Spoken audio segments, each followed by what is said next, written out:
അപ്പോൾ ഇതാ ഇന്ന് ചെറിയൊരു ഷോപ്പിംഗ് ആണ് കേട്ടോ. അടുത്ത മാസം നമുക്ക് 3 കല്യാണമാണ് വരുന്നത്. ഉപ്പാൻ്റെ വീട്ടിലും ഉമ്മാൻ്റെ വീട്ടിലൊക്കെ കല്യാണങ്ങളാണ്. അപ്പോൾ ഈ 3 കൂടെ നമുക്ക് അടിപൊളിയായിട്ട് ഒരു ഡ്രസ്സ് ഡിസൈൻ ചെയ്യാൻ വേണ്ടിയിട്ടാട്ടോ കരുതിയിട്ടുള്ളത്. കുട്ടികൾക്കൊക്കെ ഒരേപോലെ, വലിയവർക്ക് ഏകദേശം കിട്ടുകയാണെങ്കിൽ ഒരേപോലെ എടുക്കണം എന്നൊക്കെ വിചാരിച്ചിട്ടുണ്ടായിരുന്നു. അങ്ങനെ നമ്മൾ പെരിന്തൽമണ്ണ ഫാമിലിക്കാട്ട് പോന്നിട്ടുള്ളത്.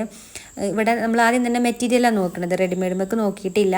നമ്മളൊരു മോഡൽ കണ്ടു വെച്ചിട്ടുണ്ട്. ആ ഒരു മോഡൽ ചെയ്യിപ്പിക്കാൻ വേണ്ടിയിട്ടുള്ള മെറ്റീരിയലും കാര്യങ്ങളൊക്കെ ഇവിടെ നിന്ന് തന്നെ കിട്ടിയിട്ടോ. കുട്ടികൾക്ക് എടുത്തു, പിന്നെ ഞങ്ങൾക്ക് എല്ലാം എടുത്തു.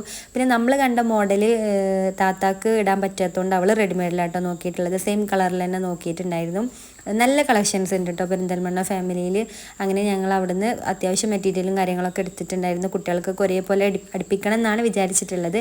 അപ്പോൾ എന്തായാലും രാത്രിയായി അവിടുന്ന് പോന്നപ്പോൾ. അപ്പോൾ നമ്മൾ ഫുഡ് കഴിച്ചിട്ടാണ് പോകുന്നത്. പെരിന്തൽമണ്ണ ചില്ലീസിലാണ് കയറിയിട്ടുണ്ടായിരുന്നത്. ബ്രോസ്റ്റും പൊറോട്ടയും പിന്നെ ബട്ടർ ചിക്കൻ ആട്ടോ ഓർഡർ ചെയ്തിട്ടുണ്ടായിരുന്നത്.